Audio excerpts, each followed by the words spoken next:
America की ताकत अब महज इतिहास की किताबों में सुनाई देने वाली दास्तान बनकर रह गई है। कभी पूरी दुनिया के लिए भय और आकर्षण का केंद्र रहा वॉशिंगटन आज हताशा और बिखराव का प्रतीक दिखाई दे रहा है। इसका सबसे बड़ा प्रमाण वह क्षण था जब कनाडा के प्रधानमंत्री मार्क कार्नी ने डोनाल्ड ट्रंप की कॉल को ठुकरा दिया और खुले मंच से यह कह दिया कि जब सही लगेगा तब बात करेंगे। यह वाक्य केवल कूटनीति की एक औपचारिक टिप्पणी नहीं थी, बल्कि अमेरिका की ढहती साख पर गहरी चोट थी। ट्रंप का चेहरा उस वक्त वैसा ही बौखलाया हुआ था जैसे कोई खिसियानी बिल्ली, जिसे यह एहसास हो गया हो कि उसकी धमक अब किसी के लिए मायने नहीं रखती। कभी अमेरिकी राष्ट्रपति की एक कॉल पर दुनिया के बड़े से बड़े नेता तुरंत जवाब देते थे, और आज हाल यह है कि पड़ोसी मुल्क का प्रधानमंत्री भी उसकी अनदेखी कर देता है। यह दृश्य अपने आप में सस्पेंस भरा था। क्या वाकई अमेरिकी साम्राज्य का अंत इतना तेजी से हो रहा है? क्या दुनिया अब नए शक्ति समीकरण की ओर बढ़ रही है? ट्रंप के चेहरे पर पसीने की बूंदें और आंखों में घबराहट इस बात का संकेत थीं कि अमेरिका की पकड़ फिसल चुकी है। मंच पर मौजूद पत्रकारों और राजनयिकों ने भी यह महसूस किया कि वह क्षण इतिहास में दर्ज होने वाला है, क्योंकि यह केवल एक नेता की व्यक्तिगत बेइज्जती नहीं, बल्कि उस महाशक्ति की गिरावट की निशानी थी जिसने दशकों तक दुनिया को अपनी शर्तों पर नचाया था। अब सवाल यह है कि जब अमेरिका की ताकत सिर्फ बीते समय का किस्सा रह गई है, तो आने वाले कल की बागडोर किसके हाथ में जाएगी? यही वह रहस्य है जो पूरी दुनिया को रोमांच और सस्पेंस में डाले हुए है। तो यह सिर्फ जवाब नहीं था, यह पूरी अमेरिकी धमकी नीति पर एक करारा तमाचा था। डोनाल्ड ट्रंप ने 1 अगस्त से ठीक पहले कनाडा को धमकी दी, अगर समझौता नहीं हुआ तो टैरिफ और बढ़ा देंगे। और हुआ भी वही। अमेरिका ने कनाडा पर स्टील, एल्यूमिनियम और कॉपर पर 35% टैरिफ लगा दिया। यह टैरिफ पहले 25% था। ट्रंप को उम्मीद थी कि डर के मारे कारण झुक जाएंगे, लेकिन इस बार सामने झुकने वाला कनाडा नहीं उठ खड़ा हुआ। भारत था। कनाडा ने इस धमकी का जवाब समझदारी से नहीं, बल्कि अकड़ के साथ दिया, और वह भी भारत के अंदाज में। प्रधानमंत्री कार्नी ने कहा, हम अमेरिका में दुनिया के दूसरे सबसे बड़े निवेशक हैं। अगर समझौता नहीं होगा तो व्यापार घटेगा, लेकिन हम डरेंगे नहीं। यह लाइन इतिहास में दर्ज होनी चाहिए। अमेरिका और कनाडा के बीच टकराव की यह नई कहानी अचानक ही वैश्विक राजनीति का केंद्र बन गई। ट्रंप प्रशासन ने कनाडा पर स्टील, एल्यूमिनियम और कॉपर पर टैरिफ को 25% से बढ़ाकर 35% कर दिया, मानो यह मान लिया गया हो कि कनाडा डरकर झुक जाएगा। लेकिन इस बार खेल कुछ अलग था। दुनिया भर के रणनीतिक विश्लेषक इस टकराव को महज एक आर्थिक दबाव का हिस्सा मान रहे थे, परंतु जब प्रतिक्रिया आई तो उसने सबको चौंका दिया।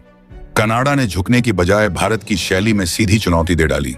प्रधानमंत्री कार्नी का बयान गूंज उठा, हम अमेरिका में दुनिया के दूसरे सबसे बड़े निवेशक हैं, हमें हल्के में लेना उनकी सबसे बड़ी भूल होगी। यह शब्द केवल बयान नहीं थे, बल्कि आने वाले तूफान की आहट थे। वॉशिंगटन में बैठे नीति निर्माताओं को उम्मीद थी कि कनाडा इस आर्थिक दबाव के आगे समझौते का रास्ता खोजेगा, लेकिन हुआ इसका उल्टा। ओटावा की अकड़ ने वॉल स्ट्रीट में बेचैनी पैदा कर दी। अब सवाल उठने लगा कि क्या कनाडा भारत जैसी रणनीति अपनाकर आर्थिक हथियारों का इस्तेमाल करेगा?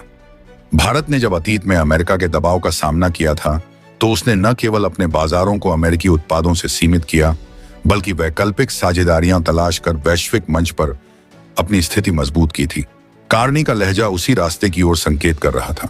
अमेरिका की कंपनियों में कनाडाई निवेश इतना गहरा है कि अगर अचानक पूंजी खींच ली जाए तो वॉल स्ट्रीट में कंपनियों की रीढ़ हिल सकती है।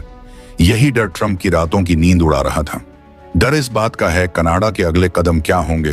अमेरिकी बाजार से पूंजी निकालने की धमकी को हकीकत में बदल देगा, या फिर चीन और भारत जैसे नए साझेदारों से हाथ मिलाकर अमेरिका को अलग थलग करने का प्रयास करेगा। ट्रंप प्रशासन को लगा था कि कनाडा के पास विकल्प सीमित हैं, लेकिन वैश्विक राजनीति का यही तो असली खेल है, जहां छोटे दिखने वाले खिलाड़ी भी अचानक बड़ा दांव खेल देते हैं। आने वाले हफ्तों में यह टकराव केवल टैरिफ युद्ध नहीं रहेगा, बल्कि अमेरिका और कनाडा के बीच रिश्तों की नई परिभाषा तय करेगा। दुनिया सांस रोककर देख रही है कि अगली चाल कौन चलता है, वॉशिंगटन या ओटावा, क्योंकि यह वही देश कह रहा है जो कभी अमेरिका का साया बनकर चलता था। और यही बात अमेरिका को सबसे ज्यादा चुभ रही है। दरअसल ये लड़ाई सिर्फ टैरिफ की नहीं, ये लड़ाई ग्लोबल ट्रस्ट की है, और अमेरिका अब भरोसे के लायक नहीं रहा। यही कारण है कि कनाडा भारत और मेक्सिको जैसे विकल्पों की तरफ देख रहा है। ऐसे देश जो धमकियों की बजाय साझेदारी की बात करते हैं। कनाडा के finance minister François Philippe Champagne ने तो साफ कह दिया, अब हमें ऐसे व्यापारिक साझेदार चाहिए जिन पर हम भरोसा कर सकें। और यह बयान उन्होंने भारत के साथ चल रही गहन बैठकों के बीच दिया। ये सिर्फ शब्द नहीं थे, यह अमेरिका को सीधा मैसेज था कि अब तुम्हारा टाइम गया। ट्रंप ने अपने अधिकारियों के मुंह से कहलवाया कि कार्नी ने पहले से कॉल किया था, लेकिन व्हाइट हाउस में बैठे ट्रंप को झटका तब लगा जब कार्नी ने मीडिया के सामने कह दिया, ना कोई कॉल किया ना करनी है।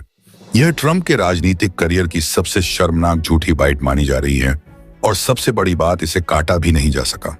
ट्रंप का यह रवैया सिर्फ कनाडा को नहीं, पूरी दुनिया को अलर्ट कर रहा है। लेकिन भारत इस खेल में पहले से ही 2 कदम आगे है। भारत ने पिछले 3 वर्षों में अमेरिका की तमाम धमकियों को ठेंगा दिखाकर रूस, फ्रांस, ईरान, जापान और अब कनाडा के साथ मजबूत गठबंधन तैयार कर लिया है, और इसी वजह से अमेरिका बौखलाया हुआ है। कनाडा और भारत के बीच हाल ही में हुए रक्षा और टेक्नोलॉजी सहयोग समझौतों ने अमेरिका की टेंशन और बढ़ा दी है।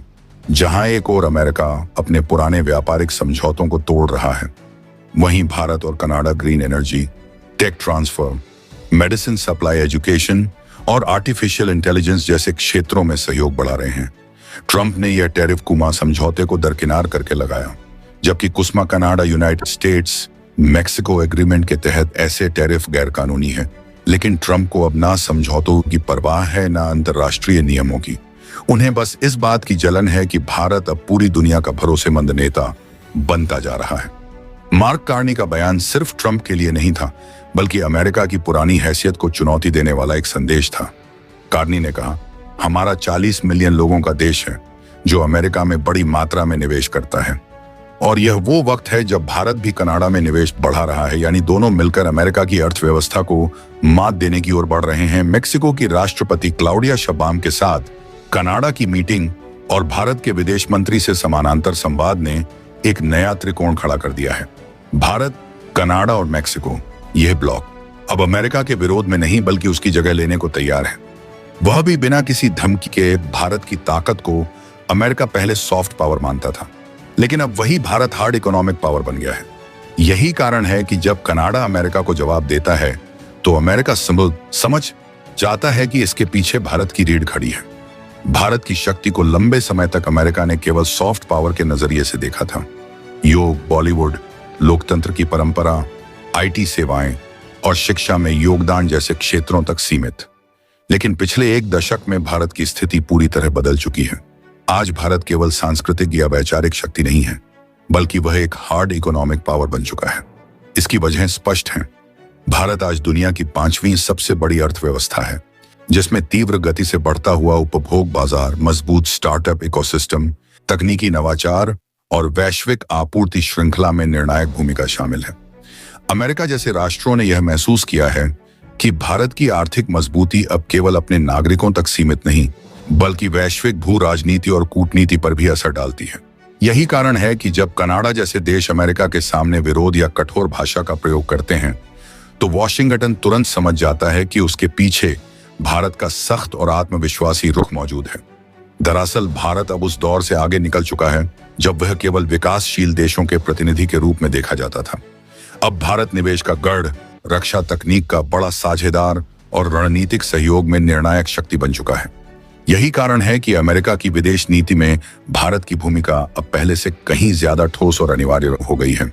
अमेरिका यह भी जानता है कि भारत की आर्थिक ताकत न केवल उसे एशिया में संतुलन प्रदान करती है, बल्कि यूरोप, मध्य एशिया और अफ्रीका तक उसकी कूटनीतिक क्षमता को मजबूती देती है।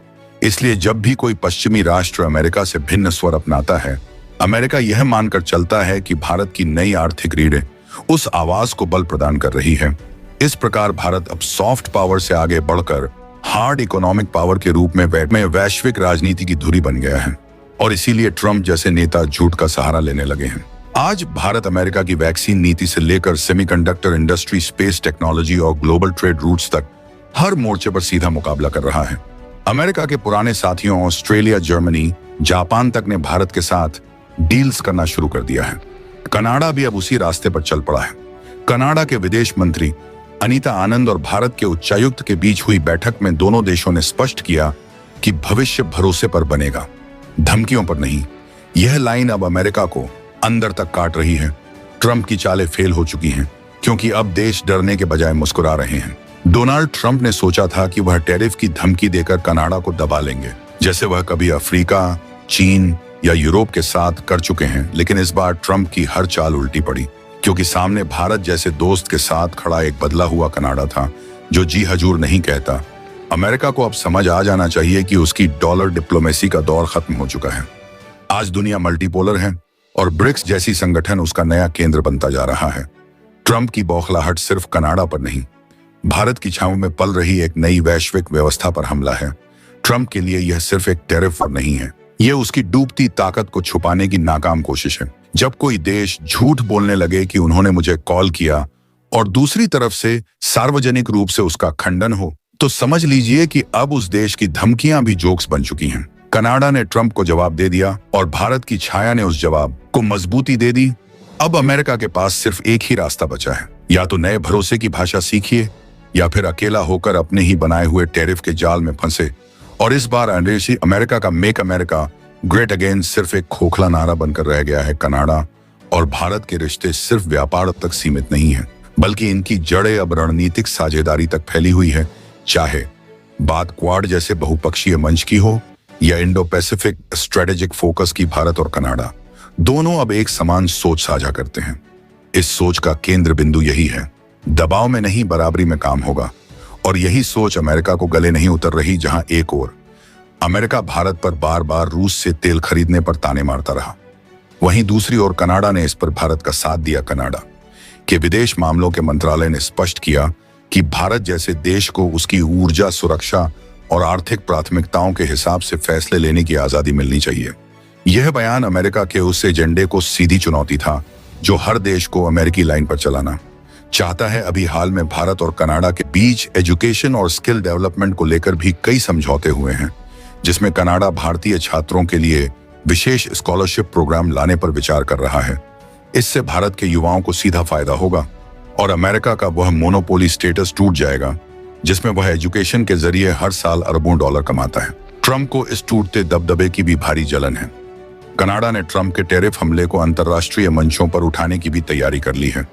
विश्व व्यापार संगठन WTO और G20 जैसी संस्थाओं में अब कनाडा अमेरिका के खिलाफ जाकर एक अलग धारा बनाने की कोशिश कर रहा है, जिसमें भारत एक अहम भागीदार बन सकता है।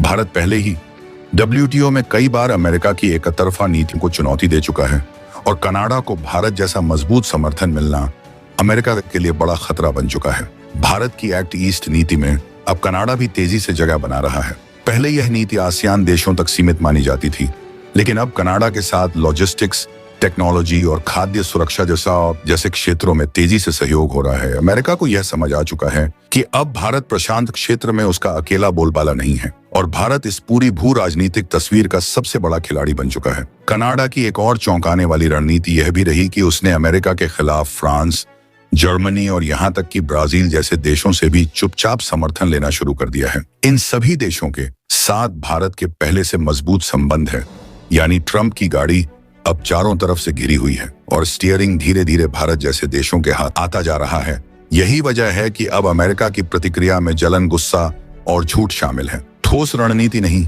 और अंत में सबसे अहम बात यह है कि आज पूरी दुनिया को एक ऐसा नेतृत्व चाहिए जो आदर्श नहीं, व्यावहारिक हो, और भारत वही कर रहा है। जब भारत रूस से तेल लेता है, चीन से मुकाबला करता है, अमेरिका को आंखें दिखाता है और कनाडा जैसे लोकतांत्रिक देशों से मजबूत दोस्ती करता है, तब पूरी दुनिया उसे एक बैलेंस्ड लीडर मानने लगती है। और जब कनाडा भारत के साथ खड़ा होता है तो ट्रंप जैसे नेताओं को खुद की शक्ति खोती हुई नजर आने लगती है। भारत और कनाडा अब मिलकर एक ऐसी वैश्विक व्यवस्था की नींव रख रहे हैं जो केवल अमेरिका केंद्रित नहीं बल्कि बहुध्रुवीय और भरोसेमंद साझेदारियों पर आधारित होगी। और यही बात अमेरिका की दशकों पुरानी विदेश नीति को सबसे बड़ा झटका दे रही है। भारत और कनाडा की नजदीकी से बढ़ गई है। भारत का उदय जिस रूप में आज दुनिया देख रही है वह केवल एक आर्थिक या सैन्य ताकत का प्रश्न नहीं है, बल्कि यह एक ऐसी रणनीतिक सोच का परिणाम है जिसमें भारत ने अपनी विदेश नीति को बेहद संतुलित तरीके से गढ़ा है। रूस से तेल लेना केवल आर्थिक मजबूरी नहीं है, बल्कि यह भारत की ऊर्जा सुरक्षा और दीर्घकालिक रणनीतिक दृष्टिकोण का हिस्सा है। जब पश्चिमी देश रूस पर यूक्रेन युद्ध के बाद प्रतिबंध लगा रहे थे, तब भारत ने एक साहसिक कदम उठाते हुए रूस से सस्ते तेल की खरीद को जारी रखा। इसका नतीजा यह हुआ कि भारत ने न केवल अपनी अर्थव्यवस्था को ऊर्जा की कीमतों के दबाव से बचाया, बल्कि उसने दुनिया को यह संदेश भी दिया कि वह किसी भी शक्ति केंद्र के दबाव में नहीं आएगा। इस कदम से भारत ने यह साबित किया कि वह अमेरिका या यूरोप के किसी दबाव के आगे झुकने वाला राष्ट्र नहीं है। इसी दौरान भारत ने रूस के साथ अपने ऐतिहासिक संबंधों को भी जीवित रखा, क्योंकि रूस दशकों से भारत का रक्षा, आपूर्तिकर्ता और रणनीतिक सहयोगी रहा है। दोस्तों, आपकी क्या राय है कमेंट बॉक्स में जरूर से बताएं और साथ ही चैनल को सब्सक्राइब करना ना भूलें। आपके एक सब्सक्राइब से हमारी काफी बड़ी मदद होती है। जय हिंद।